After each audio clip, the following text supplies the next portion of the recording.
Part 5.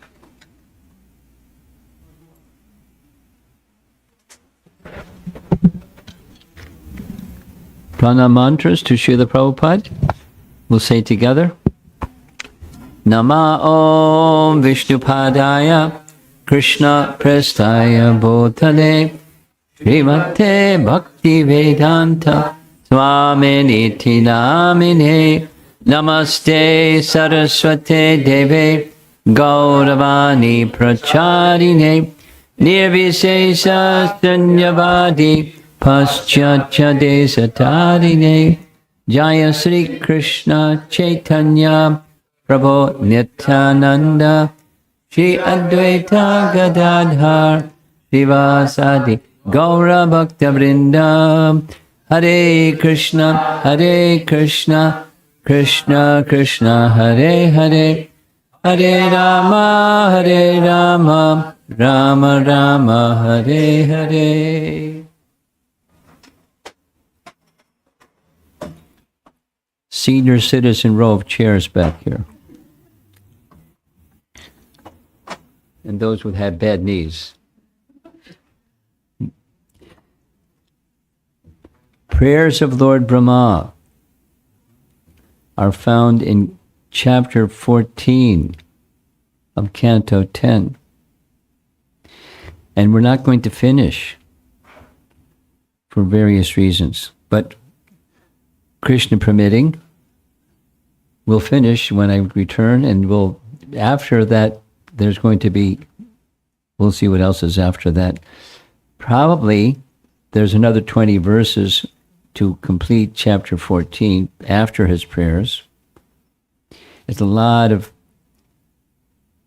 Lord Brahma type philosophy, very elevated philosophy. Let's see how we do with that. And then other pastimes of Krishna in Vrindavan.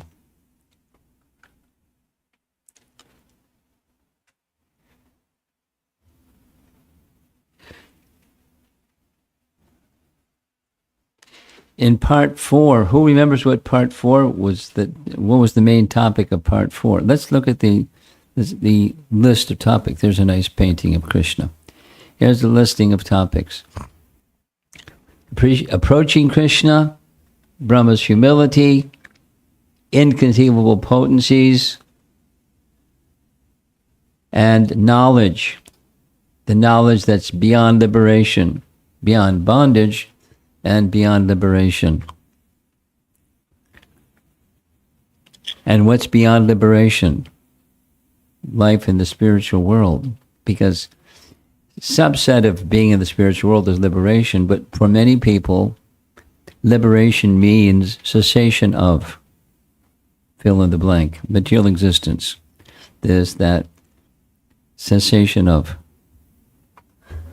And then when there's cessation of, is there a place of shelter? Or if not, one may stay in that cessation of place, but then fall back down again because there's no shelter. And if there's shelter, then there's something positive. And there's something that's positive.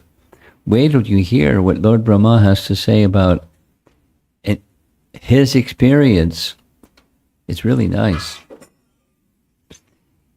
In short, he has this little seed-like desire, and he expresses it gently, but directly, but gently. He's starting his aspiration to become situated in Vrindavan after his tenure as Lord Brahma. What's next? Where's the soul of Lord Brahma, who is the creator and chief engineer and builder and constructor of the universe? What's he going to do next? His little visit with Krishna had an additional purpose. Plant the seed that he wants to be with Krishna in Vrindavan. That's a hint. That's what this chapter is. So he's glorifying not only Mother Jasoda, but all the ladies, and then all the cowherd boys and everyone in Vrindavan he likes. He has a seed of desire to be situated there. How about any one of us? maybe from hearing, there's a little something stirring inside that says, wow, maybe that's what's going on. Maybe that's what's going on. Hmm? And then, glorious Krishna, that's the final section. That's when I return, Krishna permitting. So Krishna may be messaging Brahma. Brahma, you're the best of those who know the truth about the goal of life and the means to achieve it. I'm sure you remember. We discussed a verse that Chaitanya Mahaprabhu verified in Brahma's prayers, verse number 3, is the goal of life and how to achieve it. So Brahma knows. So now Krishna is indirectly asking, what is that? Between Bhakti and Gyan, whose respective characteristics were implied, which do you choose? Brahma's response, Vrindavan. Braja Bhakti, thank you for asking. Here's the verse, but the way that this is constructed is the translation of the verse is going to come at the end.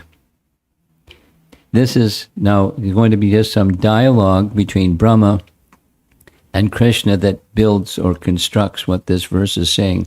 So, Nata tad astu me nata sa bodhibhago.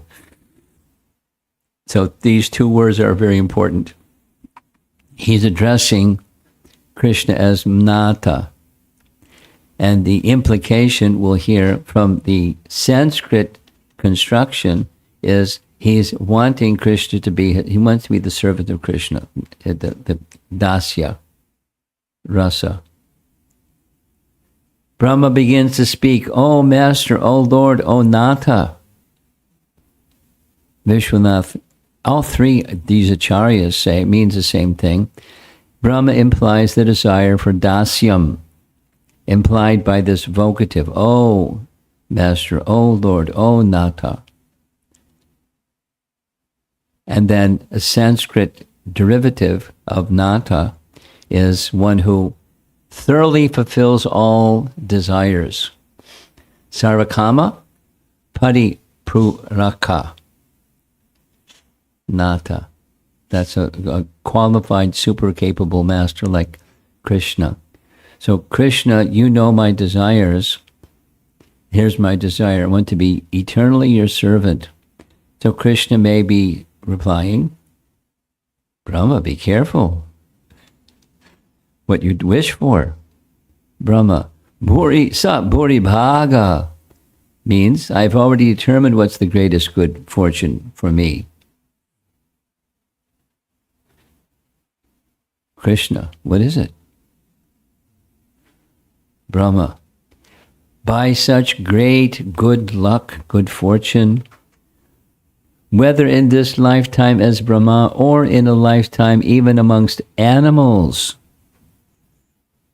in any birth whatsoever, may I become anyone amongst those who belong to you and continuously serve as a sadhaka and as a siddha. Now that's commentary. They're unpacking the meaning behind Brahma's words. So Krishna might reply, oh, even among the animals? And Brahma is indicating, it is heard that bhakti is acquired by animals also. Gajo Gridra, the elephant Gajendra, and the vulture, Jatayu. They became great devotees, didn't they? Didn't Gajendra become a great devotee? Didn't Jatayu become a great devotee? And I want to be your devotee. So your devotee implies in Vrindavan, even an animal, even any species, anything. So here's the translation. My dear Lord, O Nata, I therefore pray to be so fortunate that in this life, as Lord Brahma, or in another life, Wherever I may take my birth, I may be counted as one of your devotees. I pray that wherever I may be, even among the animal species, I can engage in devotional service to your lotus feet. Sound familiar? It's like, the prayer of Chaitanya Mahaprabhu. You can do with me whatever you like. I just want to be engaged in your service. Bhaktivinoda Thakur takes this also and expands it. Let me be born again, even as a worm, as long as I may remain your devotee. Bhakta worm. Why not? I have no desire to be born as Brahma, averse to you. He's not saying that Brahma is averse to him. He's just saying that he's one who is favorable, whatever the species of life is. That's what's wanted.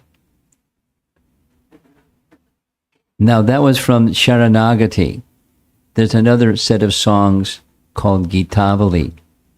And in Gitavali writes something similar. Whatever birth I may obtain due to the faults of my previous worldly activities, I pray that I may sing the glories of your holy name, birth after birth. That's his aspiration, his sankalpa. When he's going to come to the japa retreat, that's going to be his sankalpa. What's going to be yours? So the next verse in the sequence of verses for this section, verse 31. Again, same method. Rather than give the direct translation as kind of a meandering conversational approach, and then we'll hear what the direct translation of verse 31 is. In the next 10 verses, so 31 through 40. Is that right? Yeah, next 10 verses, 31 through 40. Brahma glorifies the dear devotees of the Lord.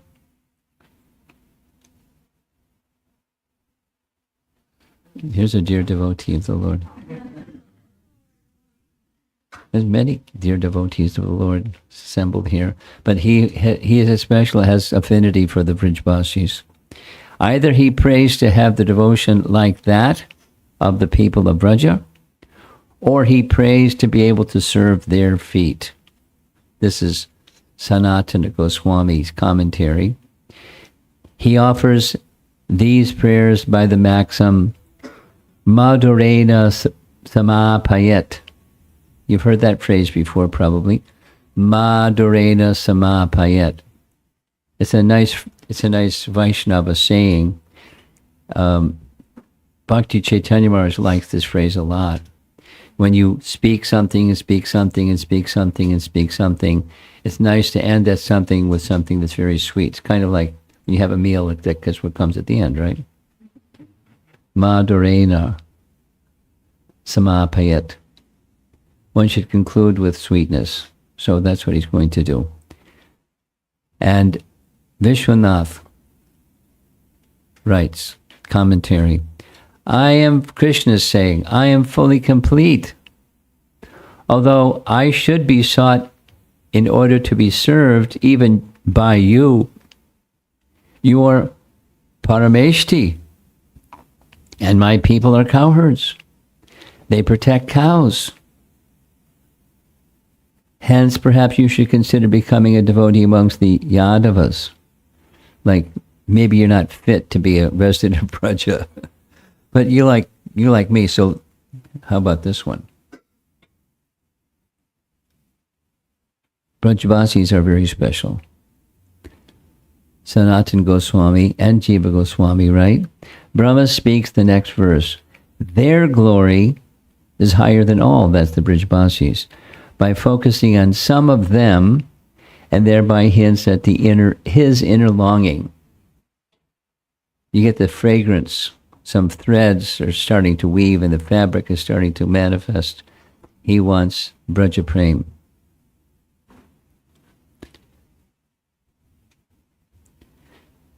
So this is still verse 31. We haven't given the translation yet, but this prayer of mine is fitting for me because I am the lowest among your devotees. It is improper for me to pray for the position of your greatest devotees who experienced Shuddha Vatsalya Rati. That's the ladies who became mothers of each of the expansions of Krishna for 1 year. Shuddha Vatsalya Rati, because such a position is hard to attain. And so I can only glorify it. By the way, Vishwanath Chakravarti Thakur is a Rasika Bhakta. And there's a stage of practice in devotional service described by Rupa Goswami, who Vishwanath knows very well, in order to attain the stage of transcend Braja Prem or Krishna Prem, one becomes a follower of those perfected souls. So I can't become Mother Jasoda. She's the perfectional emblem of Vatsalya Rasa, but I can glorify her and aspire to be like her and to be a servant of hers. That's called Raganuga Sadhana Bhakti. It's a type of bhakti. And our commentators aren't labeling it, but Vishwanath is doing everything but giving it that label. Hint, this is Raganuga Sadhana Bhakti, being performed by Lord Brahma. But he's not saying that. He's just everything but that he's describing. Why are the Vidvasis so fortunate? You drank their breast milk of the mothers of Vrindavan. All the mothers of Vrindavan, because they all had boys. And the boys, Krishna became their son for 1 year. Even though you are complete in yourself. It's an important understanding. Why does Krishna appear? And you give different reasons, and then one of the ultimate reasons, if not the ultimate reason, is he's reciprocating their love. So he became their son, although he's only one Krishna. He became many sons with one Krishna, so that their position could be satisfied. But Brahma addressed the Lord as Vibhu. It's in the verse 31. Vibhu has different meanings. Anu means small and Vibhu means great, right? So almighty, or omniscient, or greatest, or all-pervading. This is our acharyas having fun. There are different meanings to the word Vibhu. Here's another meaning. During one of the manos, this is in Canto 4. There's a whole long section in Canto 4 describing the different manus. It's going to be really fun when we cover that with the Chinese devotees, because their head's going to spin. How many manus and what their names are and who are all the important devas that are associated with them, and like, whoa. But it's in Bhagavatam.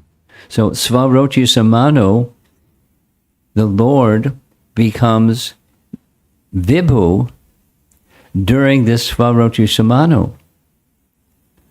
And this Vibhu accepts fire sacrifices. That's, Yagya. But he's not known by the name Yagya, he's known by the name Vibhu. And so our acharyas, Jiva Goswami and Sanatana Goswami, say, no, you're interested not in any of these. You accept the nectarian breast of the motherly gopis. And not only that, the nectarian milk was suckled by you as the forms of calves of the cow and cowherd boys for a whole year. Krishna's greedy. Or Krishna is reciprocating with the love of all these associates because of his unlimited potency, which was a previous section of Brahma's prayers. Krishna had become so greedy for this nectar that he became millions of forms for that purpose. The wonderment just keeps increasing. And there's no limit to the unlimited. So here's the translation of verse 31. Pretty exciting, huh? Where's Brahma going to be going? From this kind of mood that he has? We know where he's going. Oh, Almighty Lord, how greatly fortunate are the cows and ladies, both female and female, the nectar of whose breast milk you have happily drunk to your full satisfaction, taking the form of their calves and children.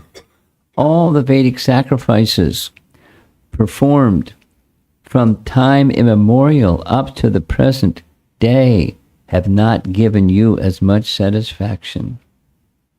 Superlative. Another way of saying Braja is superlative. And the Lord of Braja, this form standing before me, it's superlative. I want to be here with you. That's the message. And now comes verse 32. Now, in verse 32, we made a little exception. There's the translation along with the verse itself. Here's the verse itself. Nandagopa Vrajau Kasam is going to get some special attention.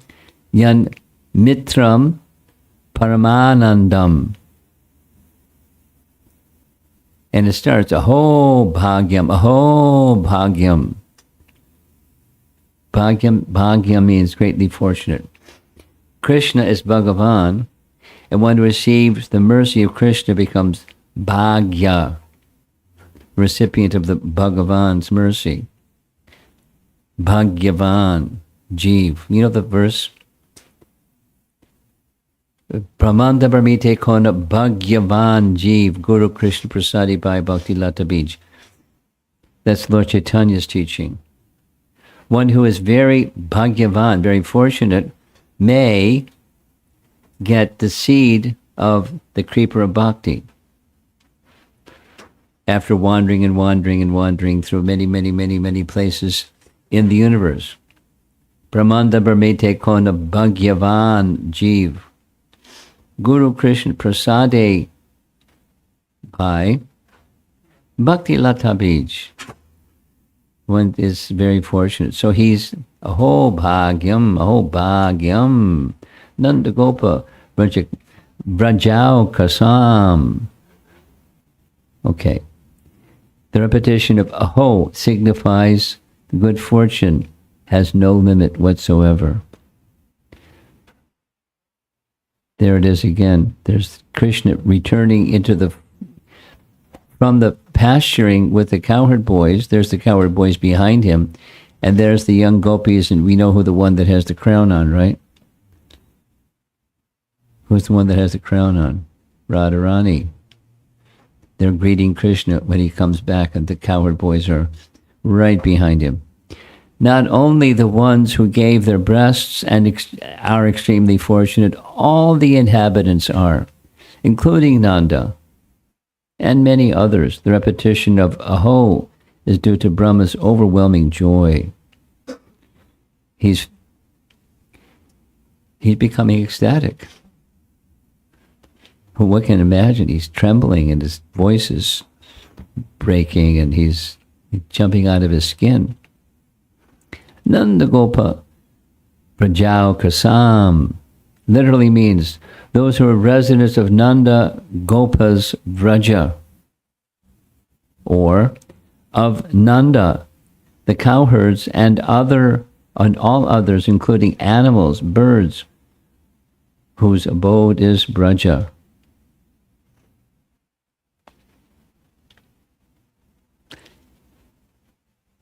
Yan Mitram Paramanandam.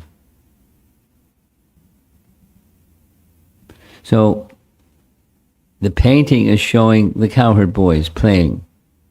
Here's one cowherd boy getting on Krishna's back, and Krishna's happy. Krishna lost in wrestling, so Krishna has to carry him on his back. and Krishna likes. Who can wrestle and defeat Krishna? The cowherd boys. The abode of the greatest bliss, or Krishna, is their friend. So Sakyarasa is now being glorified, starting in verse 33. The extent of good fortune of these residents of Vrindavan is inconceivable. Okay, here comes the presiding deities. Somebody is good at math. Well, we're going to do some math in this verse. But it's pretty elementary. You have to count to 13. We 11 presiding deities. Prelude, there's 13. But 2 are being excluded, and we'll find out why. Because the senses are meant for service to Krishna. And one of the senses, there's 5 knowledge-acquiring senses, 5 working senses, and one of them is not included. It can't be engaged in Krishna's service. One of the holes in the body that can't be used in Krishna's service. Guess which one that one is. We 11 presiding deities of the various senses, headed by Lord Shiva, are also most fortunate because the senses of these devotees of Vrindavan are the cups through which we repeatedly drink the nectarian, intoxicating beverage of the honey of your lotus feet. He's honoring the Brijbasis and those that get to be the recipients of the senses, the demigods overseeing the senses of the Brijbasis, because they're always experiencing Krishna with the honey of Krishna's lotus feet. Okay, now comes the math. 13 gods, the presiding deities of mind, intelligence, and ego. That makes 3, right? And then there's another 10, knowledge acquiring and working senses. 10 plus 3 makes 13. Vasudeva, the Lord of the presiding deity of Chitta, consciousness, that makes 14, but normally it's 13. That's Sridhar Swami's comment. So here's here's going to be 2 charts. Don't get lost. There's Vishnu, there's material nature, and when Vishnu glances over material nature, it differentiates into the elements, Mahatattva, that's below.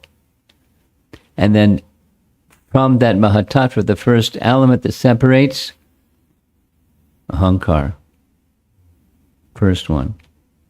So there's a predominating deity of Ahankar. Who's that? Lord Shiva. Predominating deity, Lord Shiva. So then in this Ahankara, there's modes of nature. Goodness, passion, ignorance. And so there's different manifestations of those 3. Jnana Shakti, Kriya Shakti, and Dravya Shakti. Jnana Shakti, mode of goodness. The Karana Shakti, Karta. Karta is the doer. Karana is the cause. Karya is effect. Those of you who like Sankhya philosophy, you'll like this chart. Those of you who don't like Sankhya philosophy, we're going to go on to the next slide.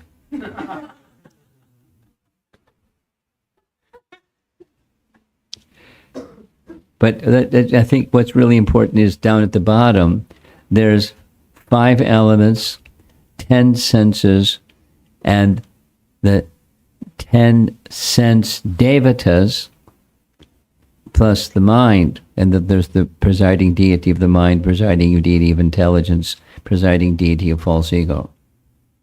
That's the 13. So here they are. Look at this. There's the 10 elements, 5 elements, 5 objects of each of the elements, or the receiving faculty. On the far left, there's the 10 senses.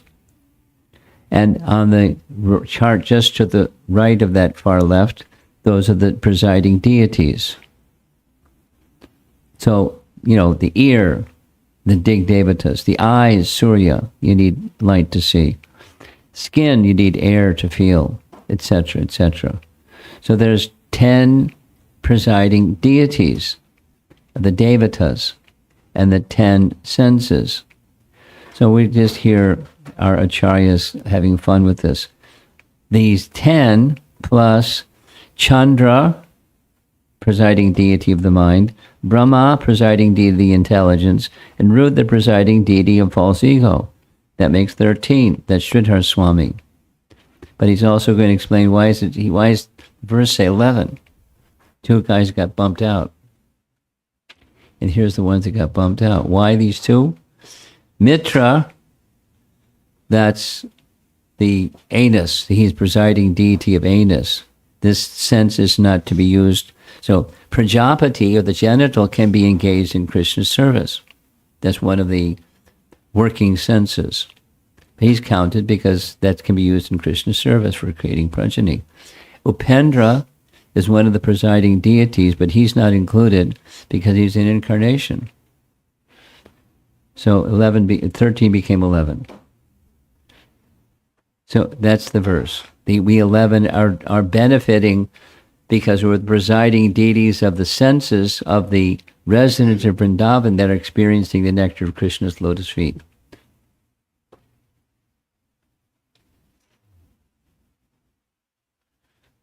Wait till we get to the Chinese devotees. I can't wait. I said, what? Oh, Sanatana Goswami is exclaiming, who at all can describe the greatness of the residents of Braja?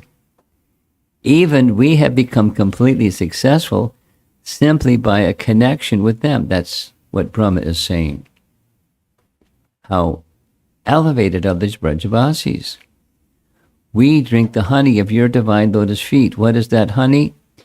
The honey, Sanatana Goswami says, consists of servitude to the Lord and their intellect, decision-making, perseverance, volition, seeing his form, hearing topics about him, and so forth, using the senses in service to him. That's the honey. The service is the honey. Or rasa.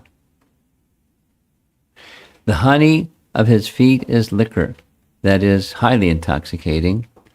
The honey, that honey, being superior to the joy of liberation, makes them forget liberation.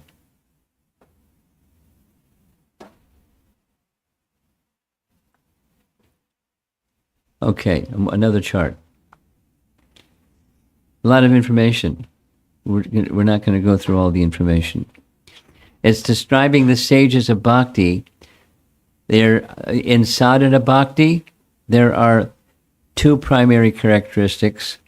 Bhava bhakti, 2 primary characteristics. Prema bhakti, 2 primary characteristics. This is a Bhakti Rasamrita Sindhu class in 3 minutes. So one of the things that sadhana bhakti does is it gives relief from miseries. Kleshagni. You see it down there on the left? Kleshagni. Shubhada.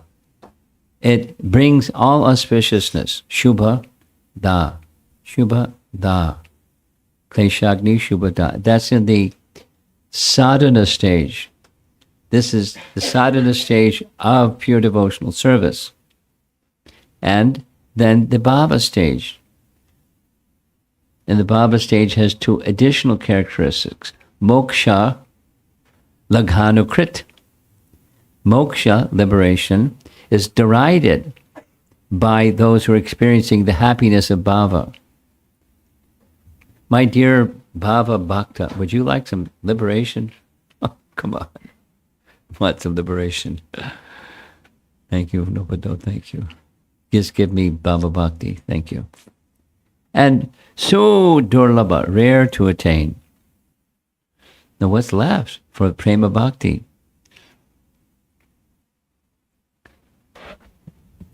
Sundarananda Visheshatma. Sundarananda Visheshatma. It rewards transcendental pleasure. or concentrated bliss. Sundarananda, Visheshatma. It's bhava is a subset of prema. And sadhana leads to bhava and prema if done properly. So stay on board. Sri Krishna Karshani. The only means to attract Krishna is prema. No, there's the preliminary to prema, and Krishna becomes attracted by those who are sincerely striving to serve him. It's some time ago, some days ago, during this seminar on Lord Brahma's prayers, there was a question that came up, and the answer to the question was the description of what sadhana bhakti is. Sadhana bhakti, Rupa Goswami's definition. Did you all receive that definition from Bhakti Rasamrita Sindhu? Yes, no, maybe? Yes. So if you didn't receive it, complain. And who do you complain to? Where is he? Huh? He's out of town. Okay. So you send it again, just in case people. Is anybody that's not part of the whatever the system is? You've got communication. It's a Google group. Is that what it is? It's a WhatsApp group. Excuse me. WhatsApp group. Anybody not part of that WhatsApp group and would like to be part of it? So contact Shatarupa and she'll help you get this. So it's a part of Rupa Goswami. He was empowered, explicitly empowered by Chaitanya Mahaprabhu to understand everything about bhakti. Shoo! Everything about bhakti. And then to write everything about bhakti. So he did. And one of the primary texts is Bhakti Rasamrita Sindhu. Rasa, Amrita, Sindhu, the ocean of the rasa, or the mellow, the taste of bhakti, bhakti rasa, Amrita, Sindhu. So in that, he also describes these sadhana, bhava, and prema stages. That's where this comes from, by the way, including these 2 and 2 plus 2. It's Rupa Goswami. And a definition of sadhana is there's an ecstasy in the execution of that. It brings one touches and aspires for and experiences a preliminary, but an ecstasy within sadhana. So, sadhana bhakti means more than exercises, like, bringing the senses to some object and doing this, refraining the senses from going to another object and doing that. There are do's and don'ts in spiritual life. In sadhana bhakti, there's things to do and things not to do. We observe them. But it's sadhana when the intention and the experience it is with a touch of bhava. So you can read that, at least it's Bhanu Swami's translation of Rupa Goswami's Sanskrit, defining bhava or sadhana. So it leads to a more mature stage. It's like a seed. It has to be the right, the seed of an oak tree. It's an acorn. You plant some other seed, you're not going to get an oak tree, but you plant an acorn and you're going to get an oak tree because the seed of an oak tree is inside the acorn. So the seed of prema is inside sadhana. That's Rupa Goswami's teaching. And the seed, when it's cultivated and cultivated and cultivated, can become matured. Mature stage is prema, but it's within, even in the seed stage, in the form of some experience of ecstasy. And then it matures and matures. And the more mature stage is with identifications. Characteristics of pure devotional service. So Brahma is getting introduced to all of this. Given that the senses of the personal associates of the Supreme Lord, the senses of the personal associates of the Supreme Lord, whose bodies are spiritual just like the Lord's, and hence cannot possibly be material, how can Brahma and the other gods who are part of the material world possibly enter into those senses? Good question. Vishwanath answers, the presiding deities were the spiritual counterparts of the material demigods. What does that mean? We'll do it again. Can you do that again, please? Sure. There's material demigods, and the presiding deities that enter into the senses of the residents of Vrindavan are the spiritual counterparts from which the demigods are derived, or from whom the demigods are derived. We'll do it one more time. There's material and there's spiritual, and the spiritual is spiritual, and then material is a reflection of the spiritual. So those personalities who Brahma is saying we experience through the senses, we enter into the senses of the residents of Vrindavan whose bodies are all spiritual. These are spiritual demigods, or spiritual counterparts of the material demigods.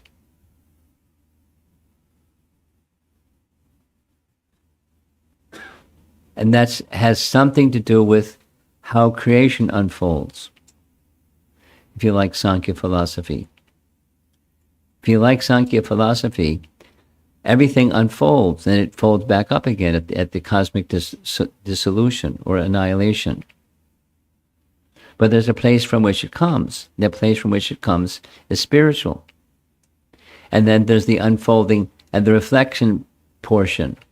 And there's the cause and effect of the reflection portion. So science or engineering or, whatever label of material training and education, it's just cause and effect of things. Want to take an engineering and electrical engineering or mechanical engineering or computer engineering or something. It's just, you wiggle something over here and something wiggles over there. Cause and effect. You become a scientist. And then you find out more connections between something that's the cause and something that's the effect, and you figure out how to do things on the material platform only. And then you can become convinced everything is matter. There's the cause and the effect, but it's just matter. There's nothing else.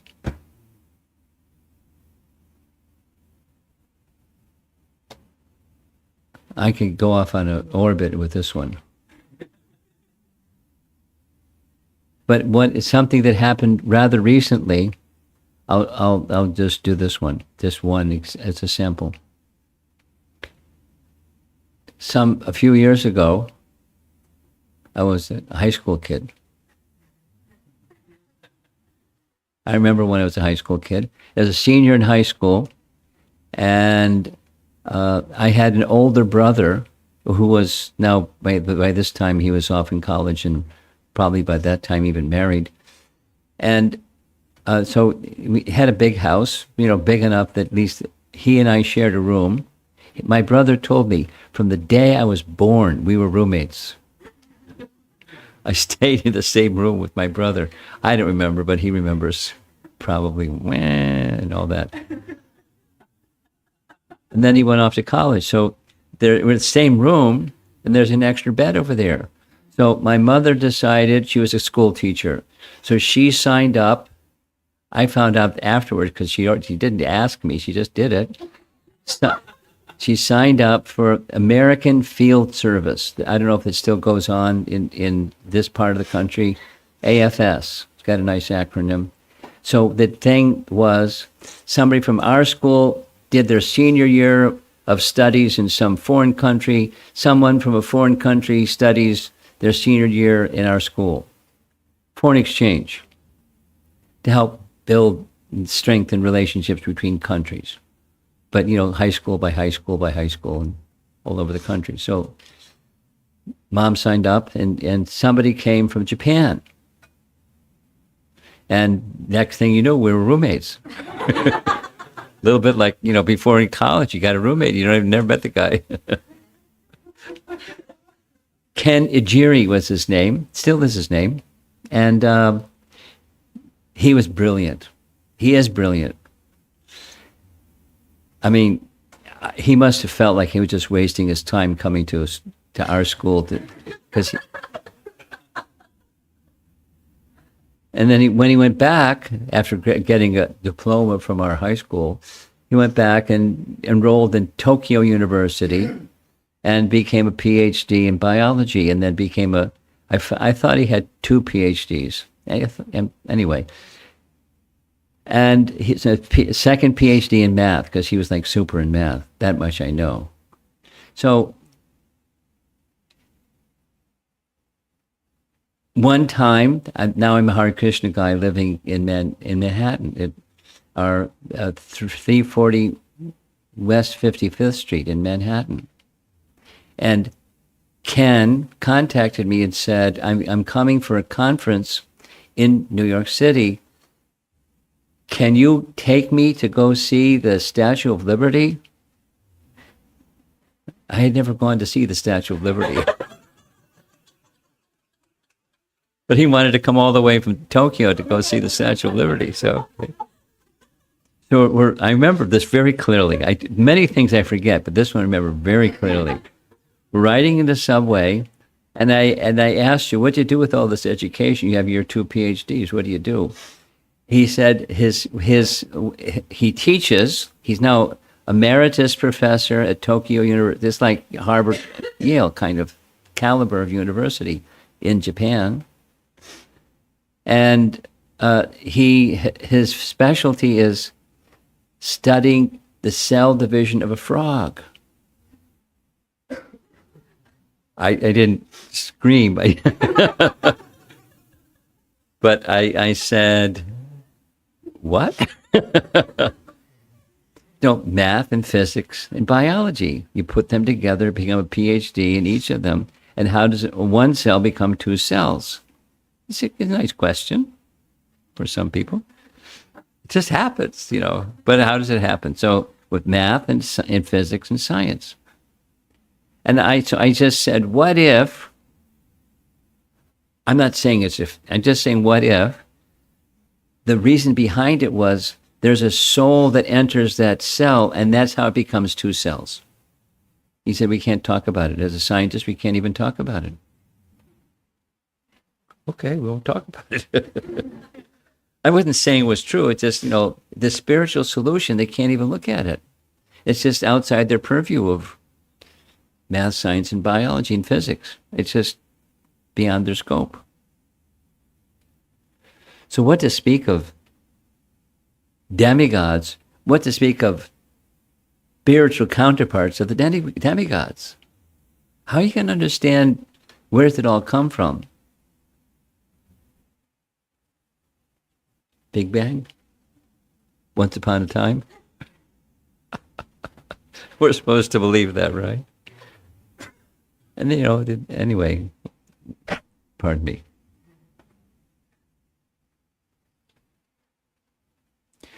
How are you going to get knowledge? According to Jiva Goswami, super, that's 3 supers. Elevated teacher of the Vedas explains in very simple language. He goes through it, but it's like a lawyer in a courtroom.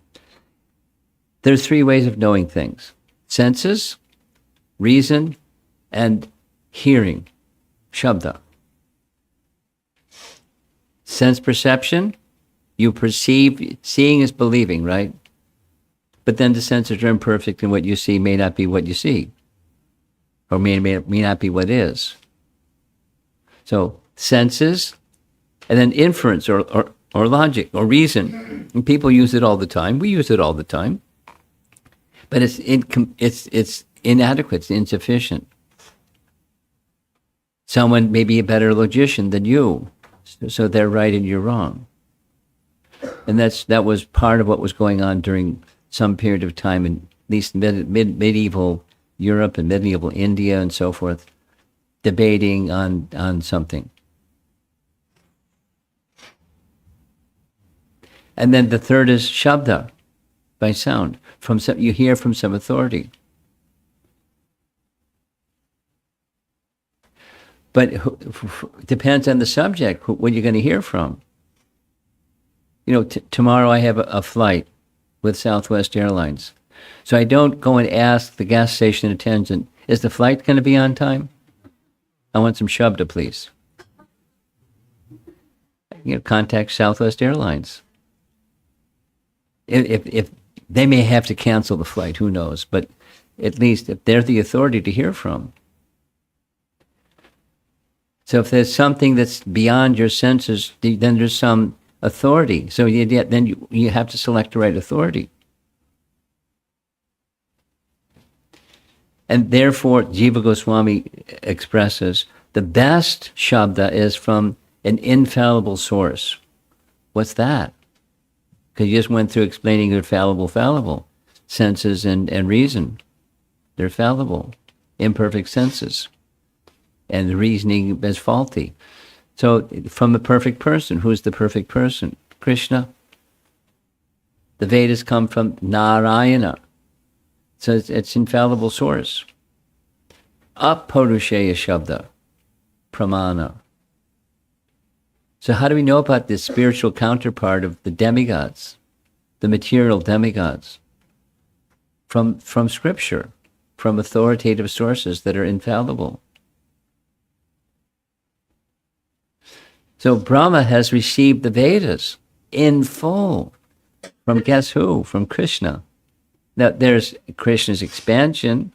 Hayagriva invested all the Vedas, including the Mula Ramayana, 1 billion verses. All the Vedas were entrusted to Lord Brahma by Krishna's expansion, Hayagriva. Or, Tene Brahma Hridaya Adi Kavaye, he imparted the knowledge within the heart of Brahma. So that's a nice way to get knowledge. You got a transistor in your heart and just turn the switch on and you get all the knowledge of the Vedas, just like that. Not just information, but realization, because he's highly qualified. So Brahma, is speaking to Krishna, saying, how fortunate are the Vrijvasis, and how fortunate are those of us who are the presiding deities of the senses of the Vrijvasis, because through their senses we can experience Krishna. Text 34. He's honoring the Vrijvasis. He wants to be with Krishna in Vrindavan. So here's the verse with some high color, notice the color coding. Brahma's rejects 5 unfavorable things or obstacles to bhakti with the 5 words that are highlighted. My greatest possible good fortune would be to take any birth in this forest of Gokula and have my head bathed by the dust falling from the lotus feet of any of its residents. He's honoring the Dham, and he's honoring Krishna by honoring the residents of Vrindavan. This is Raganuga Sadhana Bhakti. We're reading the verse, and we may not know, the lights may not be on. Raganuga Sadhana Bhakti, turn the light on.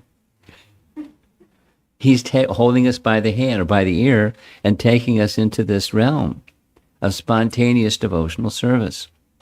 Their entire life and soul is the Supreme Personality of Godhead Mukunda, the dust of whose lotus feet is still being searched for in the Vedic mantras. Brahma rejects impersonal liberation by the word janma. He rejects liberation such as sarupya and so on, including Vaikuntha by the word iha, here, meaning Mathura Mandala. He rejects the city and town by using the word atavyam, in the forest.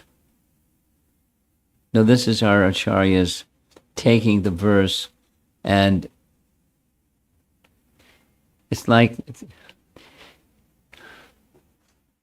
taking a ball of cotton and pulling the ball of cotton apart.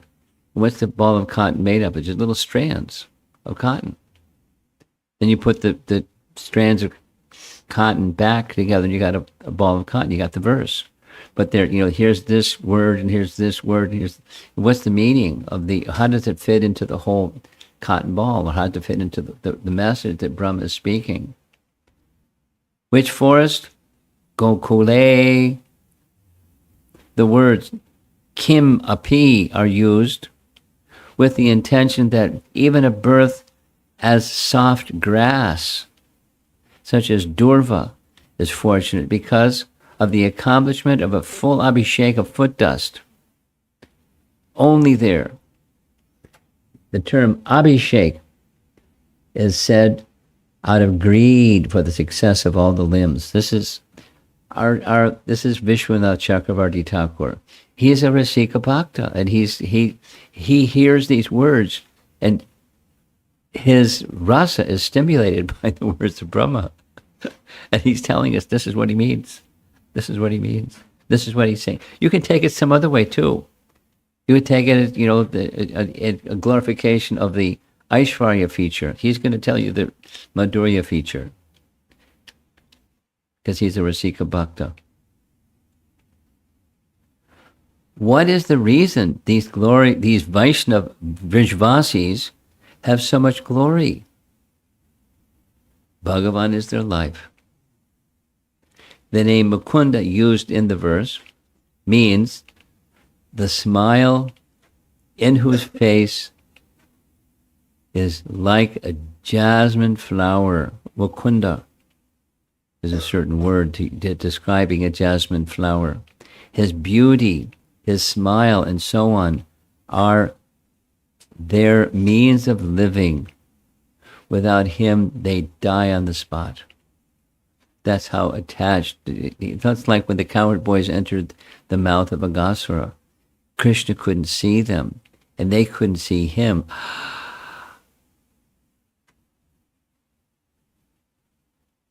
So Krishna rescued them. Then they could see him again, and it was time for lunch. Vrindavan, what a place. Krishna might be saying to Brahma, I could give their foot dust to people of your kind as the topmost reward, but what might I give them? That's the residents of Vrindavan. I can reciprocate with you. Here's some dust, Brahma. But what about the Brijbasis? Oh, the Brijbasis are so elevated. Verse 35. What will you give to these village residents? Jiva Goswami, you don't have a place above this Brajabhumi, nor is there a reward above all this swarup of yours. So what will you give, and where? Jiva is speaking the same message. My mind becomes bewildered just trying to think of what reward other than you could be found anywhere. He gives himself. That's the idea. He gives himself to the Brijbasis. You can't. There's nothing more. That's something more than whatever gifts he might give to anybody else. Some dust from his feet. He gives himself. You are the embodiment of all benedictions.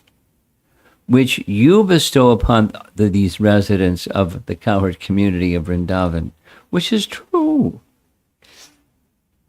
When he leaves Vrindavan, the intimacy of love in Vrindavan is not present in Mathura and Dwarak or all the other places that Krishna goes. It's nice. It's just like we were just discussing at Rath Yatra. At Rath Yatra, many of you attended Rath Yatra, or you know what Rath Yatra is at least. So Lord Jagannath, Baladev, Subhadra put on the carts, and we pulled the cart with the ropes and chant Hare Krishna. So what is it? From the spiritual vantage point, it's Lord Chaitanya understood. It's the inspiration, the attempt to bring Krishna, who goes to Kurukshetra to participate in this big solar eclipse festival in a sacred place, and the residents of Vrindavan and all over the northern part of India gather in Kurukshetra, the place is mobbed, to participate in viewing the solar eclipse from that holy place. It doesn't have to. You can view the solar eclipse from any place, but it's the auspiciousness is added by viewing from a holy place. So they go to Kurukshetra, and then the residents of Vrindavan that haven't seen Krishna in so long, they see Krishna, but it's not the same. He's surrounded by soldiers and elephants and infantry and pomp and splendor and majesty, and it's not the same. Come with us back to Vrindavan. That's Rath Yatra.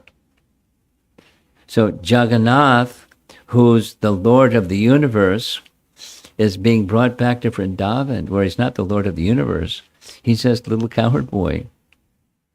They want that sweetness, that intimacy.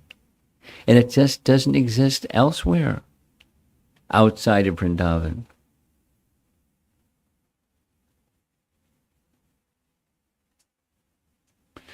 So here, this is the verse.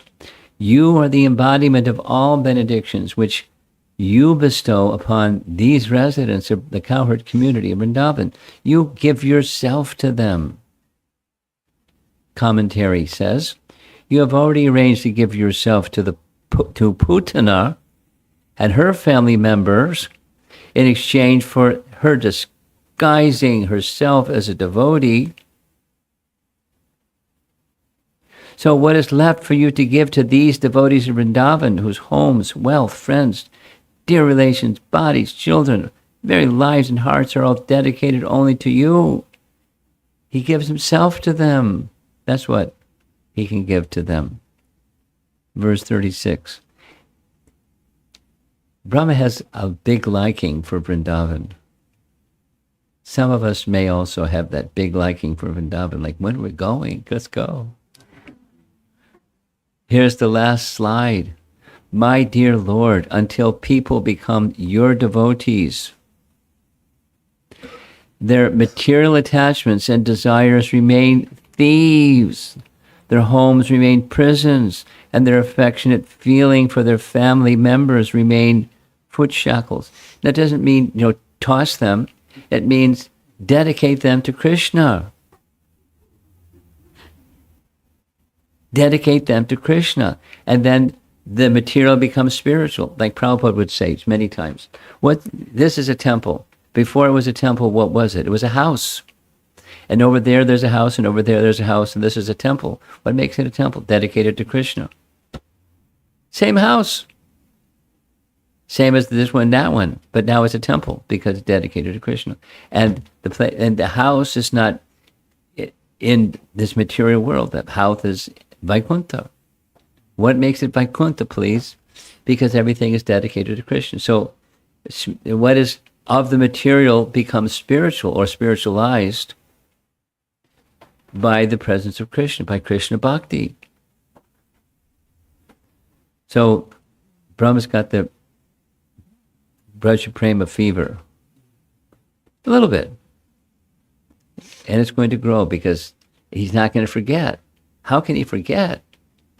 No, coming next visit, he's going to beg Krishna's pardon.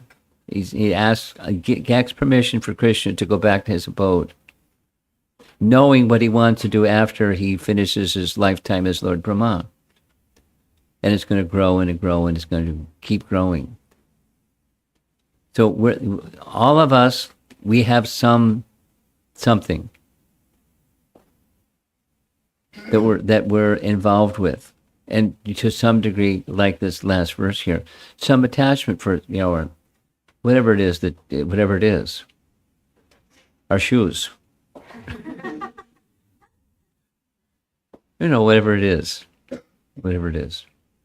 and so use your shoes in Krishna's service. Walk to Krishna's temple, walk to a place, etc., etc. Your bank balance in your car and your whatever. Your air ticket to go to St. Louis tomorrow, or whatever it is. So you use that in Krishna's service, not with attachment, but in Krishna's service. And then same thing that you're doing and others are doing along with you, one becomes spiritual and the others stay on the physical plane, or the bondage to fruitive work plane. So that's a mistake. You don't have to you have to live your life that way. There's choices you can make, and it's simple. All of these prayers are filled with it. It's just bhakti. And what does bhakti mean? It starts with sadhana. The senses of Krishna are to be served. Very simple. Whatever it is that you have, you offer it to Krishna. Where'd you get it from? Offer it to where you got it from.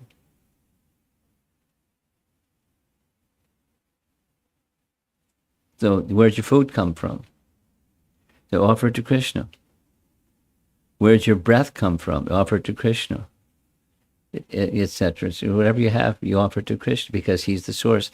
He's meant to be served by it, whatever it is, and us. So that's the dedication. That's the Brijbasis. They're into it completely. Not to say that other devotees outside of Vrindavan, they're not pure. They're pure, but there's a special, triple special sweetness in the degree of intimacy of that kind of love that they have. And Brahma understands it. And Brahma wants it. So he's going to be begging leave, but his heart is going to remain. And you know what that means. In his next birth, he's going to be with the in whatever form of life Krishna wants.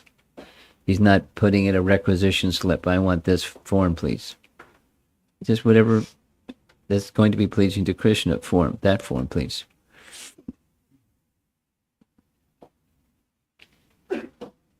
Shuddha Bhakti. He came testing, and he is leaving purified.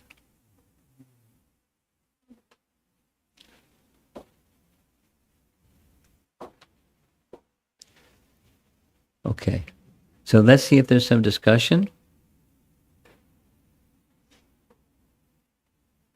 I see 3 hands all at once. Go ahead. You take the microphone first. Thank you, Maharaj. Very wonderful description, narration. I was wondering that it seems like these prayers have special significance for us because Lord Brahma is the source of our sampradaya, and also I heard, it seemed like this was the last thing that Srila Prabhupada translated in the Bhagavatam. And I just wondering, I've been wanting to ask this last few days, is there some known significance to this correlation, or is there any significance? Which correlation between when he finished and the message we're hearing? And Lord Brahma being our sampradaya head.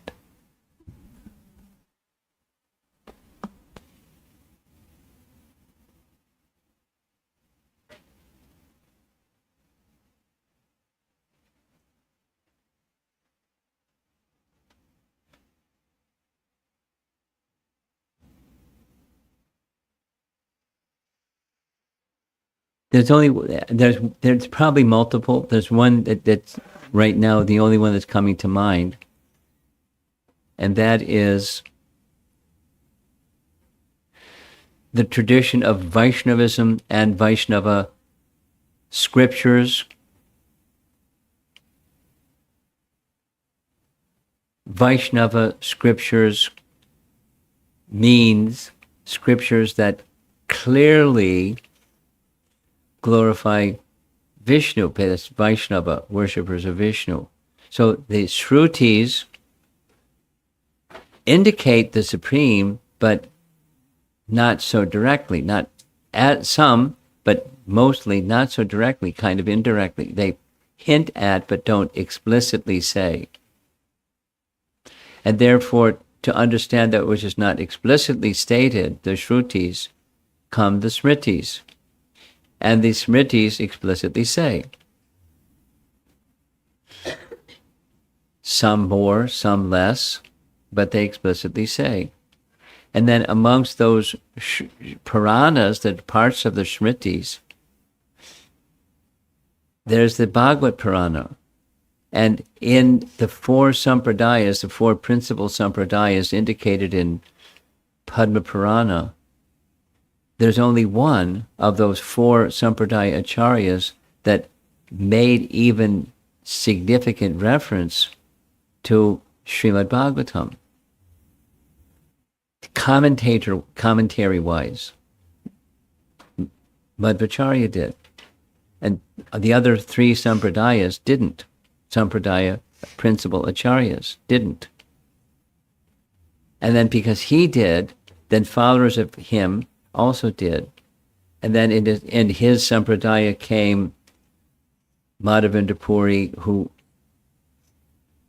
amplified the love in separation, particularly Madhurya, the sweetness of the love of the associates of Krishna and Vrindavan in the mood of separation from him. And then from him, then Lord Chaitanya, then it was a kaboom.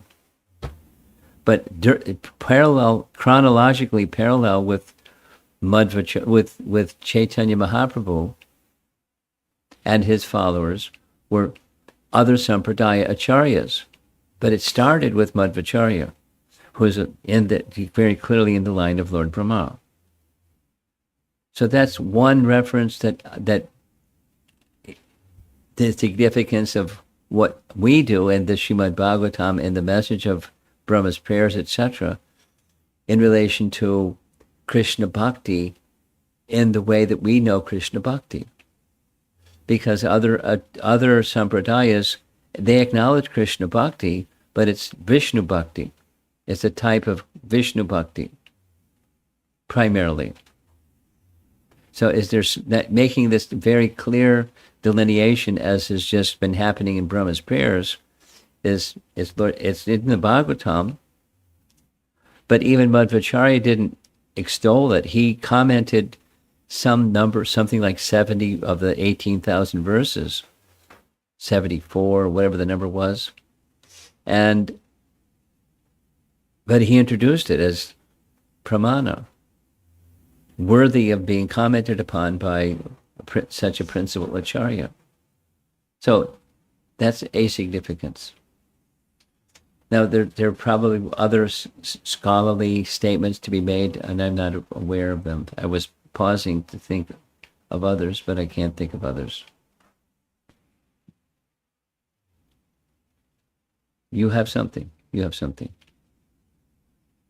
Okay, well, he comes next. She's ladies before gentlemen, right? Go ahead. He's the host, become before the lady. Hare Krishna, Guru Maharaj. This is just so sweet. I was thinking about that Madhurena Samapayet. Yeah. Your last evening class. It's just so sweet and so beautiful. And I'm also appreciating it's a monologue. We don't get to, if we just read the verses, we don't get to hear or see what is Krishna feeling or Krishna is saying.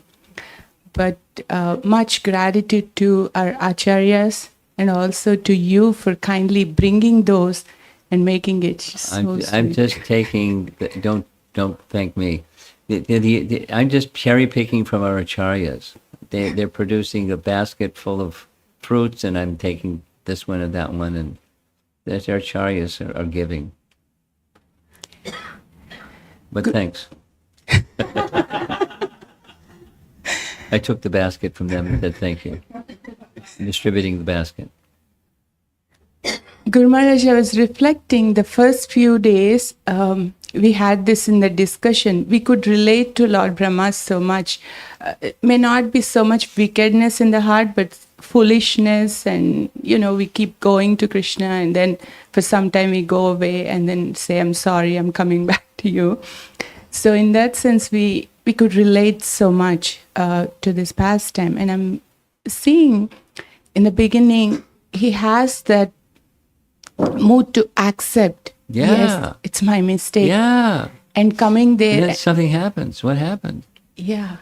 And heartfully. That's your question, right? Yes, Guru Maharaj. So I'm seeing that acceptance and coming and be willing to take whatever you want. And here he is awarded this beautiful glorification and connection and aspiration for that Raja Bhakti. So it's very moving and very deeply inspiring. Thank you. Keep the light on. And when somebody knocks on the door, don't say nobody's home. You can remain silent, but if you say nobody's home, then we know you're home. So the process of continuing without interruption, that early stage, is the hearing process. It's beginning, the middle, and according to Chaitanya Mahaprabhu, even in the topmost stages, it's imperative. It's right in Chaitanya Charitamrita. Lord Chaitanya's teachings to Sanatana Goswami. It's not optional, it's imperative.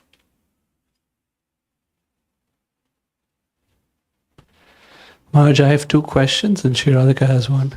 I'm sure she's got one, at least 3. Clarification on the question, because I had something related to what Amrita Kelly was asking. My question was, the realizations and the depth of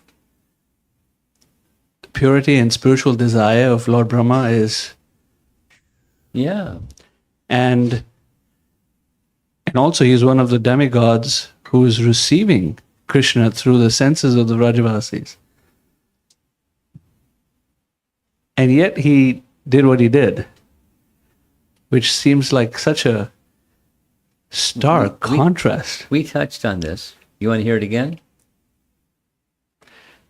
How is it that someone that's way up there can behave like he's not way up there? That's the question. Is it instructive for us in any way, I guess, is my question. Guess what? Super soul's in his heart. Guess what? Krishna, who's in his heart, wants Brahma to aspire to become a Brijbasi. How's that? And he also wants Brahma, who is such an eloquent speaker, to speak and give us what he gave us. Beautiful, thank you. Etc. It's inspired by Yogamaya. He's not Mahamaya in controlled personality. It's out of character. Why does we did it? We'll do it again. Why did Maharaj Parikshit do what Maharaj Parikshit did? Krishna wanted him to come back. 7 days, come on back.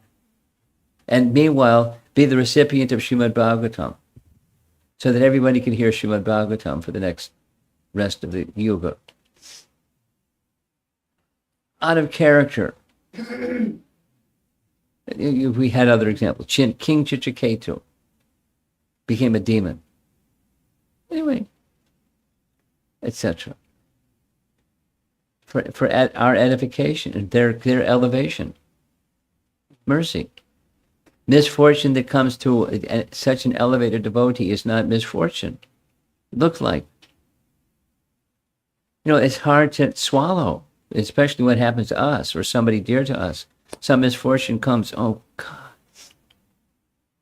Misfortune?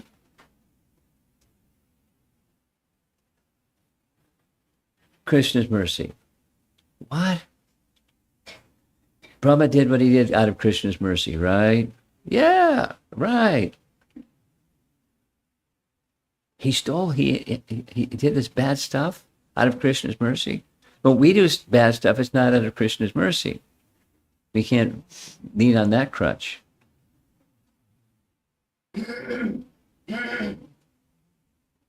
It's another set of rules for elevated souls.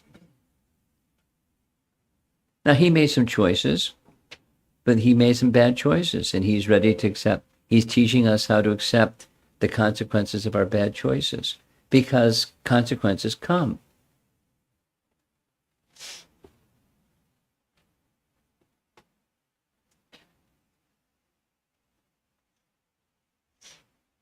The second question, Maharaj. His desire, and you said it several times, his desire is to next birth be closer to Vrindavan in some way, even if it's just some kind Whatever, of yeah. receptacle of the dust of the residents of Vrindavan. And then we hear Bhaktivinoda Thakur saying that Lord Brahma becomes, because of this pastime, he becomes Haridas Thakur in his next life. Or to serve, I don't think in next life, but to serve Mahaprabhu's pastimes. Yeah, yes, yes. What blessing. The Acharya for the chanting of the holy name, for the Nam Acharya Srila Haridas Thakur is Brahma. My God.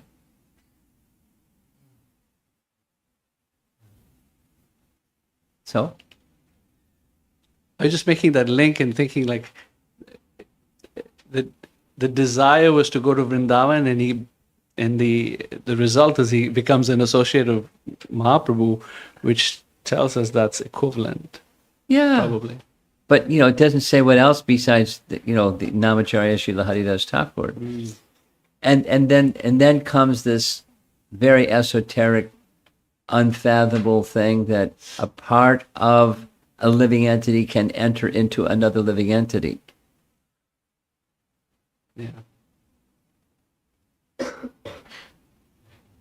No explanation of the Inconceivable. technology of how that happens. An angsa of a jiva, can enter into another body simultaneously with that jiva being whole somewhere. So it's quite mysterious. Inconceivable. You have Sri Radhika's question. I'm sure it's a comment. It's a question. It's his question. A little technical, Maharaj. This is a question within the context of a conversation I've had with an indigenous person today, whose tradition explains that all objects are cognizant. All objects are cognizant. The fact that the presiding deities of the senses have their spiritual prototypes is just one example of how the material world is designed in the image of the spiritual world. Well, it's not that all inanimate, the difference between inanimate and animate is consciousness. The covering, this is a wall, and there's a window, and there's a door, and there's a pavement. So some indigenous person has this view, nature is God and conscious. It's godly, a reflection of, and that's maybe what she's. But the punchline is, how is it that in spite of Krishna's presence in everything, inanimate objects are incognizant? Well, there's a covering, and then there's that which is being covered. And the Krishna is within, just like we're in the room. Doesn't mean because we're in the room is conscious, because we're in the room. So Krishna is within everything. It's not that everything becomes conscious, because Krishna is within everything. The bird's in the cage. The cage is not conscious because the bird's in the cage.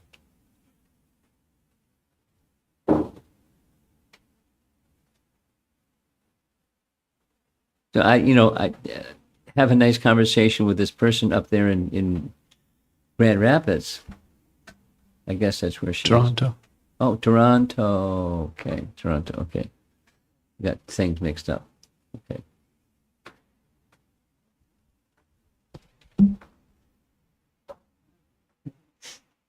That's behind you. You're next. You go ahead. Hare Krishna Maharaj. Hare Krishna. Hare Krishna.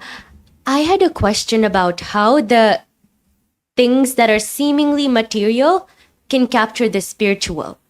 Like when it comes to chanting, we're using our tongue, we're using our mouth, sound, air.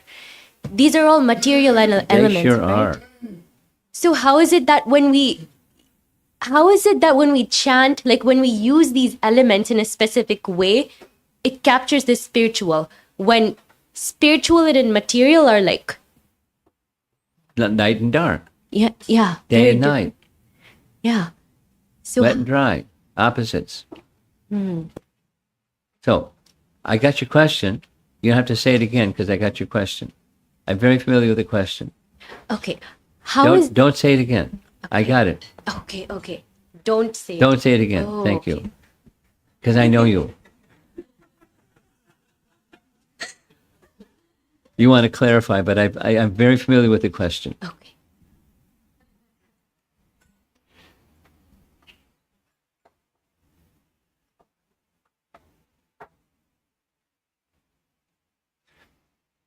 There's one source of everything.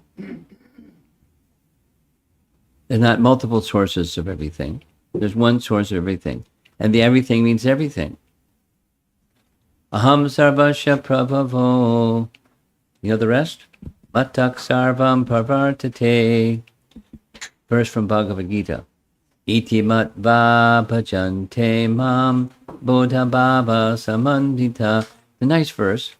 Check it out in your Bhagavad Gita later tonight or tomorrow. Krishna said, aham, first person singular. I. Sarvasya. All, everything.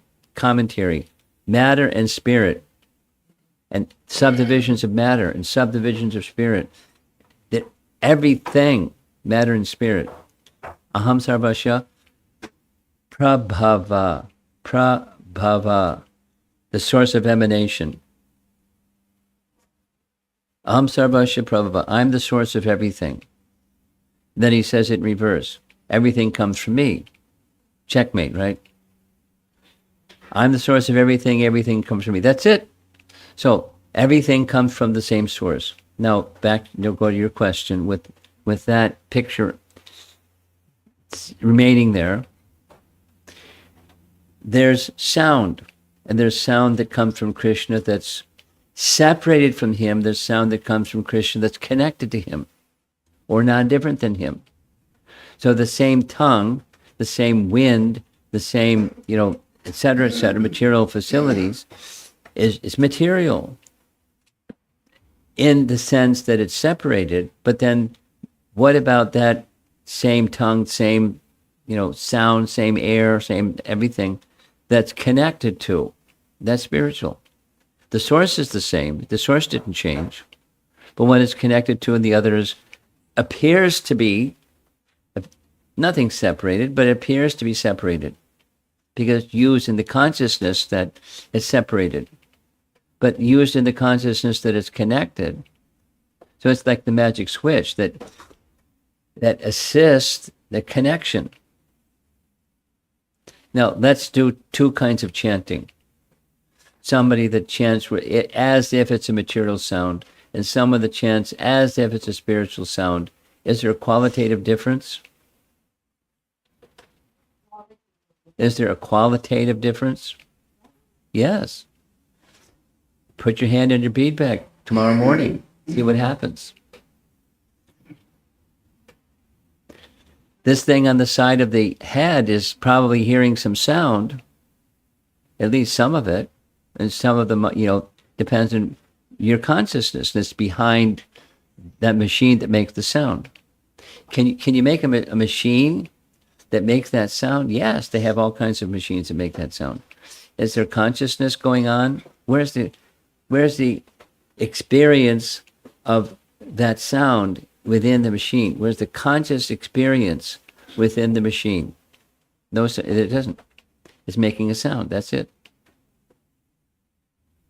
So now we can make that sound, and it's qualitatively more or less spiritualized based upon the consciousness behind it.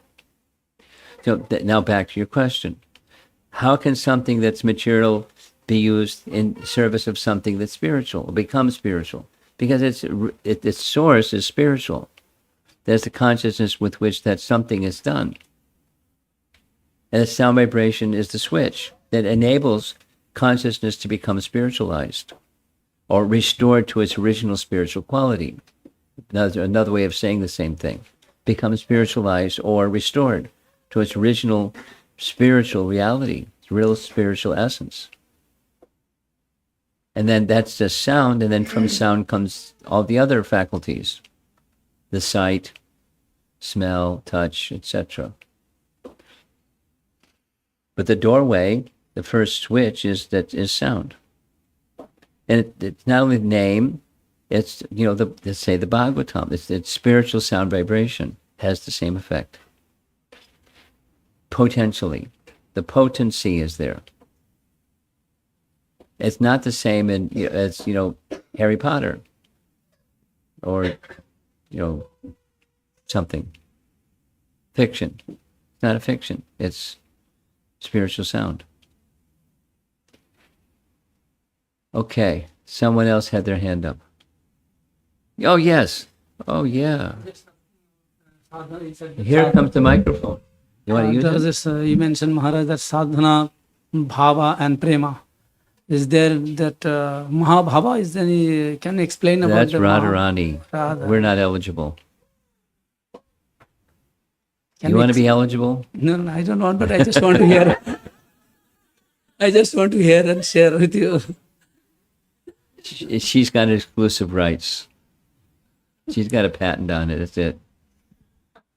And she doesn't share the patent.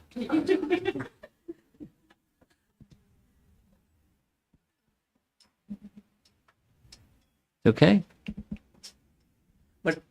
But In other story, Chaitanya Mahaprabhu's pastime, when he has visited Jagannath Puri, he out of bhava, Mahabhava, he drawn into the ocean. yeah. The fisherman caught him with the net. Yeah. And brought him on the bank of the ocean. yeah. And his body became huge. Yeah. And everybody thought that ghost, and You better use the microphone.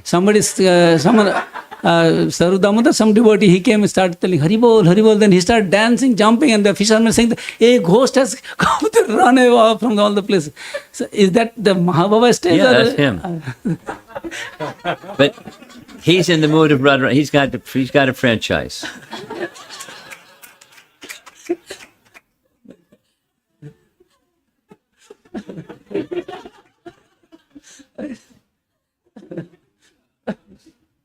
No, you become a Mahaprabhu follower, and you can not exactly elongate your body to like that, but you can experience bhava and prema that ordinary people don't experience, but through that medium, that connection with. Okay? Someone else. Anybody in the back there? Yes, in the way in the back there.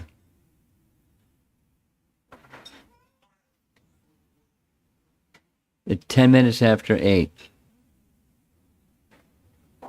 No, yes, thank you. Hare Krishna Maharaj, thank you for such a wonderful class. I wanted to ask, do we have to be on Prema Bhava in order to associate personally with Krishna? For example, let's say if a devotee is practicing and his bhakti has not still matured, and due to his prarabdha, he leaves his body. So what happens to a devotee with an immature stage of bhakti? Well, everything depends on Krishna's mercy. If Krishna can engage Putana, he can engage the person who's not fully mature yet. But Krishna is the decider. There's a rule, there's exception to the rule. The rule is when that stage comes that there isn't any lingering attachments for the temporary, Krishna invites that qualified person to join him in his entourage in the spiritual world. And sadhana that's not yet matured needs to become matured. So matured means plus and minus. Plus, the attachment to Krishna, the minus is detachment from the temporary. The detachment from the temporary doesn't mean trashing everything. It means engage yourself in the world but not be attached to it. Be attached to something. Be attached to Krishna. So, back to your question. Immature sadhaka will get a chance to continue their sadhana in their next life until perfection comes. However, who knows where we will be, what the circumstance will be. Kali Yuga is progressing, seems really rapidly lately, like, whoo. And so, finish up your business. That's good intelligence. So don't wait. The what if, better don't wait. What if? You don't know. Cuckoo. Okay? Srila Prabhupada ki jai.